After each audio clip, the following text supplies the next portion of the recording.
നമസ്കാരം. ഭാസുരാങ്കൻ്റെ കഥ കേട്ടിട്ടില്ലാത്തവർ ഒന്ന് കേട്ടോളൂ. ഭാസുരാങ്കൻ എന്ന പേരുള്ള ഒരു കള്ളനുണ്ടായിരുന്നു. ഭാസുരാങ്കൻ എന്ന പേരിൻ്റെ അർത്ഥം വളരെ മനോഹരമായ ശരീരത്തോടു കൂടിയവൻ എന്നാണ്. അതിസുന്ദരമായ ശരീരത്തോടു കൂടിയവൻ എന്നാണ്. അങ്ങനെ ആ കള്ളൻ ഒരിക്കലിങ്ങനെ നടക്കുമ്പോൾ ഒരു സത്സംഗം നടക്കുന്നത് കേൾക്കാനിടയായി. അങ്ങനെ ഈ കള്ളൻ എന്താണ് മോഷ്ടിക്കേണ്ടത് എന്നൊക്കെ ഇങ്ങനെ ആലോചിച്ച് നടക്കുമ്പോഴാണ് ഈ സത്സംഗം നടക്കുന്ന സ്ഥലത്തിൻ്റെ അടുത്ത് എത്തിയത്. അങ്ങനെ അയാൾ അതിൻ്റെ അടുത്തെത്തിയപ്പോൾ ആ സത്സംഗം നടത്തുന്ന ഭക്തൻ ഭഗവാന്റെ കിരീടം വർണ്ണിക്കുന്ന ഭാഗമാണ് ഇദ്ദേഹത്തിൻ്റെ ചെവിയിൽ വന്ന് പതിഞ്ഞത്. മിന്നും പൊന്നിൻ കിരീടം തരിവള കടകം കാഞ്ചി പൂഞ്ചേലമാല ധന്യശ്രീവത്സ സത് കൗസ്തുഭമിടകലരും ചാരുതോരന്തരാളം. ഈ ഭാഗമായിരുന്നു ആ ഭക്തൻ വർണ്ണിച്ചുകൊണ്ടിരുന്നത്. ഇത് കേട്ടപ്പോൾ ഭാസുരാങ്കനൊന്നും മനസ്സിലായില്ല. അതിനെ തുടർന്ന് അദ്ദേഹം ആ ശ്ലോകം വർണ്ണിച്ചു. അപ്പോൾ ഭഗവാൻ കൃഷ്ണൻ്റെ കിരീടത്തെക്കുറിച്ചുള്ള വർണ്ണനയായിരുന്നു. രത്നവും സ്വർണവും വൈഢൂര്യവും അങ്ങനെ എല്ലാം നവരത്നങ്ങളൊക്കെ പതിപ്പിച്ച ഭഗവാന്റെ അതിമനോഹരമായ വിലപിടിപ്പുള്ള കിരീടത്തെക്കുറിച്ചായിരുന്നു വർണ്ണിച്ചത്. ഇത് കേട്ടപ്പോൾ ഭാസുരാങ്കൻ്റെ തലയിൽ ഈ കിരീടത്തെക്കുറിച്ചുള്ള ചിന്ത കടന്നു കയറി. ഇത്രയും വിലപിടിപ്പുള്ള ഈ കിരീടം എങ്ങനെയെങ്കിലും മോഷ്ടിക്കണം. ഇത് മോഷ്ടിച്ചു കഴിഞ്ഞാൽ പിന്നെ തനിക്ക് ജീവിതകാലത്ത് വേറെ ഒന്നും മോഷ്ടിക്കേണ്ടി വരില്ല. അത് വിറ്റ് കിട്ടുന്ന കാശ് കൊണ്ട് തനിക്ക് ഈ ജന്മം സുഖമായിട്ട് അങ്ങോട്ട് ജീവിക്കാം എന്ന് ഇയാൾ വിചാരിച്ചു. അങ്ങനെ ഈ ഭാസുരാങ്കൻ സത്സംഗം നടക്കുന്ന അവിടെ തന്നെ നിന്നു. അങ്ങനെ സത്സംഗമൊക്കെ കഴിഞ്ഞു. ആള് ഈ ഭക്തൻ പറഞ്ഞ മറ്റു കഥകളും കാര്യങ്ങളും ഒന്നും കേട്ടില്ല. ഈ കിരീടം മാത്രമായിരുന്നു മനസ്സിൽ. ഈ കിരീടം എവിടെയുള്ള ആരുടെ കയ്യിലുള്ളതെന്നൊക്കെ അറിയണമല്ലോ. അതറിയാൻ വേണ്ടിയിട്ടാണ് ഭാസുരാങ്കൻ അവിടെ തന്നെ കാത്തിരുന്നത്. അങ്ങനെ സത്സംഗം കഴിഞ്ഞ ഈ ഭക്തൻ പുറത്തേക്ക് വന്നപ്പോൾ ഭാസുരാങ്കൻ ഓടി ചെന്നിട്ട് ചോദിച്ചു, അതെ, അങ്ങ് നേരത്തെ പറഞ്ഞ ആ കിരീടം ഉണ്ടല്ലോ, അത് ആരുടെ കയ്യിലാണ് ഉള്ളത് എന്ന് ചോദിച്ചു. അപ്പോൾ ഈ ഭക്തന് ഒരു ചിരി വന്നു.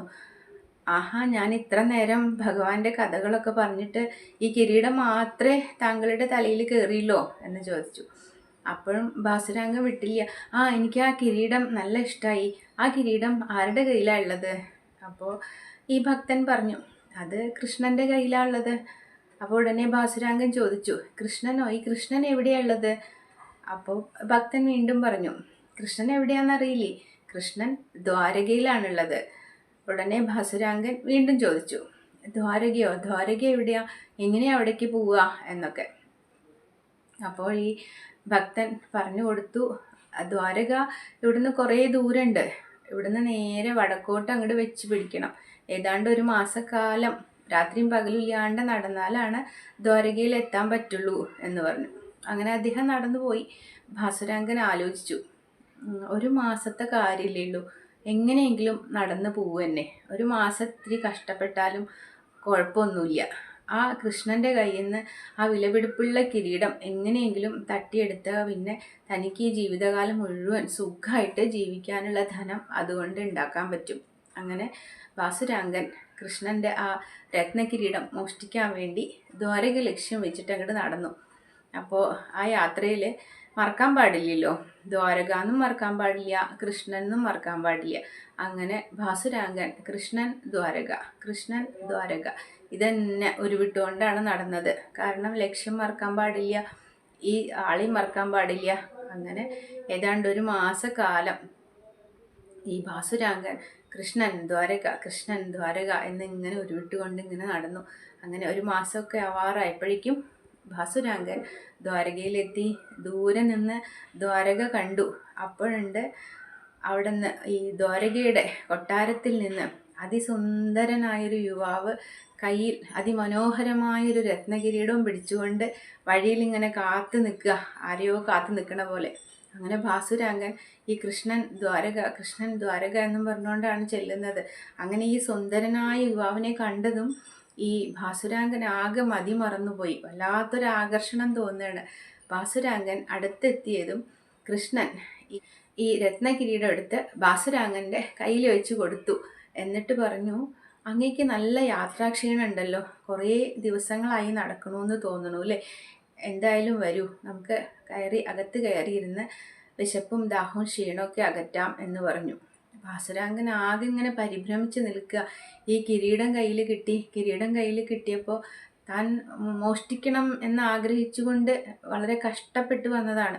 പക്ഷെ യാതൊരു പ്രയാസവും കൂടാണ്ട് ആ കിരീടം തൻ്റെ കയ്യിൽ കിട്ടിയപ്പോൾ ഇയാൾക്ക് ആ സാധനത്തോടുള്ള പ്രതിപത്തി തന്നെ പോയി, മോഷ്ടിക്കണം എന്നുള്ള വിചാരം തന്നെ പോയി. അദ്ദേഹം ഇങ്ങനെ ആ കിരീടത്തിലേക്ക് ഇങ്ങനെ സൂക്ഷിച്ചു നോക്കി. അങ്ങനെ നോക്കിയപ്പോൾ അദ്ദേഹത്തിന് കിരീടമല്ല കാണുന്നത്, ചിരിച്ചുകൊണ്ട് നിൽക്കുന്ന കൃഷ്ണന്റെ മുഖമാണ് കാണുന്നത്. അങ്ങനെ ഭാസുരാങ്കൻ ഒരു സ്വപ്നത്തിൽ എന്ന വണ്ണം കൃഷ്ണന്റെ പുറകെ ചെന്നു. കൃഷ്ണൻ ഭാസുരാങ്കനെ ഒരു സ്ഥലത്ത് കൊണ്ടുചെന്നിരുത്തി പരിചരിച്ചു. ഒരല്പം തീർത്ഥജലം ഭാസുരാങ്കന് കൊടുത്തു. ആ ഒരല്പം തീർത്ഥജലം അങ്ങോട്ട് വാങ്ങി കുടിച്ചതോട് കൂടിയിട്ട് ഭാസുരാങ്കൻ്റെ യാത്രാക്ഷീണവും വിശപ്പും ദാഹവും എല്ലാം അങ്ങോട്ട് മാറി. ഭാസുരാങ്കന് ആകെ അതിശയം തോന്നി. അപ്പോൾ കൃഷ്ണൻ പറഞ്ഞു, ഇപ്പോൾ അങ്ങയുടെ ദാഹവും ക്ഷീണവും യാത്രാക്ഷീണവും എല്ലാം മാറിയെന്ന് തോന്നുന്നു. ഒരു കാര്യം ചെയ്യോ, ഈ കിരീടം അങ്ങൊന്ന് സൂക്ഷിക്കുമോ? ഞാനൊന്ന് തീർത്ഥാടനത്തിന് പോവുകയാണ്. എൻ്റെ ഈ വിലപിടിപ്പുള്ള കിരീടം ആരെ ഏൽപ്പിക്കും എന്നറിയാണ്ട് വിഷമിച്ചിരിക്കുകയായിരുന്നു. അങ്ങയെ കണ്ടപ്പോൾ എനിക്ക് അങ്ങയെ വളരെ ഇഷ്ടമായി. എനിക്ക് വിശ്വാസമുണ്ട്. അങ്ങ് ഈ കിരീടം ഞാൻ വരുന്നത് വരെ ഒന്ന് സൂക്ഷിക്കണം എന്ന് പറഞ്ഞു. എന്താ പറയുക, ഭാസുരാങ്കൻ ഈ ഒരു മാസക്കാലം ഈ ഊണിലും ഉറക്കത്തിലും ഇങ്ങനെ ജപിച്ചുകൊണ്ടിരുന്നത് കൃഷ്ണൻ ദ്വാരക എന്നല്ലേ. അസ്മാത് കേനാപ്യുപായേന മന കൃഷ്ണേ നിവേശയേ എന്നല്ലേ. കൃഷ്ണനെ ഇങ്ങനെ വിചാരിച്ചുകൊണ്ടിരുന്നാൽ കൃഷ്ണൻ നമ്മുടെ അരികിലേക്ക് എത്തും, അങ്ങനെയാണ് പ്രമാണം. ഭാസുരാങ്കൻ ആകെ അതിശയപ്പെട്ടുകൊണ്ട് നിൽക്കുകയാണ്. തനിക്കിനി ഈ കിരീടം വേണ്ട. കാരണം ഈ കിരീടം കിട്ടിയിട്ട് തനിക്കിനി ഒരു കാര്യമില്ല.